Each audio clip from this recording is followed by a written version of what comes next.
I've seen my father 4 times in the last 22 years.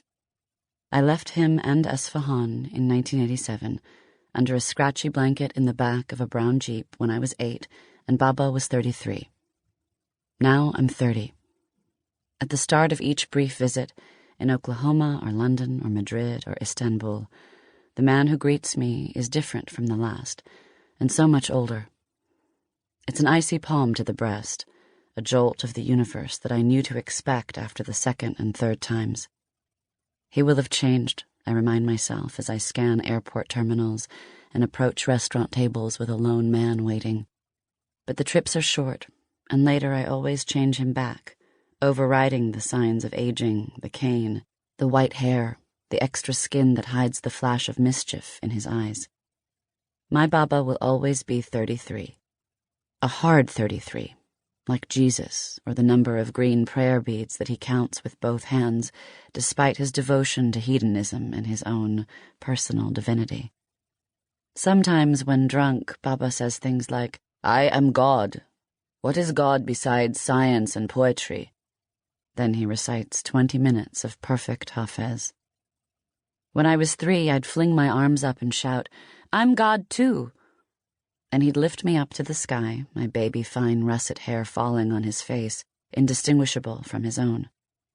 Every evening I waited for him on our front stoop, and when I spotted him walking down the road, I ran over and said hello to his hidden pastries first. "Hello, Zulbia. Hello, baklava," I said to his bulging jacket. "Sour cherries, ice cream? Are you in there?" He pretended to be offended. "What about your Baba?" he'd say. Baba used to ask me to walk on his back. My toes digging into his flesh, I felt his muscles shift and loosen like tectonic plates. He was the ground. Now those plates have drifted far away, and the ground has vanished. I can't shake this image of him. Baba, ageless at 33, forever reveling and devoted to himself. My toy spatula dripping chocolate ice cream on his soft, massive back as he hummed. Baba and I used to read The Little Prince together and eat sour plums. I had 2 editions of that book because Maman wanted me to learn English, but Baba and I read from the Farsi one. He would never ruin a good story with lessons or taint any pleasure with added practicality. Sometimes, when the Islamic Republic didn't intercept Cartoon Hour, a single hour of children's programming for the entire week, we watched the animated version. Every Tuesday we watched The Girl in the Rose Bloom while he salted cucumbers for me and checked my teeth. Strangely, for a dentist, his pockets were always full of candy. On our last visit, a year ago in Istanbul, I noticed 2 of his back teeth missing, and I cried for most of the afternoon. As a kid, I got the majority of Baba's attention, even though my younger brother Kian was a clone of him, chubby with a huge personality and scornful charm that made people crave his affection. Gradually, he grew into a brooding, solemn child, which made him even cuter. At 2, he started memorizing the songs of the Iranian Revolution. "A caged bird," he crooned, all doleful and lispy and chunky-fisted, "is heartsick of walls." "Shit, Parijun," Baba said to Maman.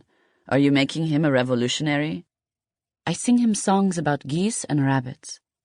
She was 28 and vigilant. "Then how did he learn this garbage?" "I don't know. How did Nilu learn all those dirty songs?" she said, knowing very well that I learned them on trips to Baba's village. "Let's worry about the one growing up with 0 impulse control, not the one with a heart for the people." I'm sure Baba scoffed in defense of me then, or maybe just in protest of impulse control. It seemed that Kian had learned to turn on the radio by himself and had developed strong feelings for the droning, melodic propaganda music sanctioned by the mullahs. Baba just shook his head and looked the other way. A few months later, Kian got the mumps on top of all of his fat and officially became the most desirable child on the block, since in Iran juvenile attractiveness is measured by sheer volume of flesh. So he got his attention from other places and was fine without Baba's. Like many young men in Iran, Baba went from the highs and stupors of being in love to the highs and stupors of opium. He became an addict and would sneak away at night. Sometimes he lost his temper in awful ways. These instances were rare and, I later learned, correlated with opium rages from which I was mostly shielded. But I saw things. A blurry maman out by the swimming pool, the whip of a garden hose, a shriek. Afterward, he would try to atone by picking baskets of fruit for her from faraway gardens, or buying her beautiful clothes, or writing poetry that he hid around the house. He raised angry hands at his brothers, too. Not often, though. It's hard to imagine it, those same fleshy, nimble hands that could make the worst toothache go away with a flick of the wrist and a press of the gauze. Those same brothers he employed as technicians in his dental office just because they needed employing, though neither had any training beyond farming. Baba, a giant with his thick red mustache and full laugh, green counting beads in one hand, his other hand full of pistachios or sour cherries, was a fixture you could see coming from far down the street. He was always chomping on something. He smoked and drank and ate sumptuously and memorized entire books of old poetry. His body was huge and covered in red hair from head to toe.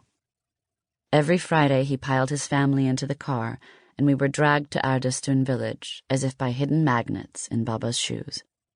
As we approached the village, everyone's accents slowly changed.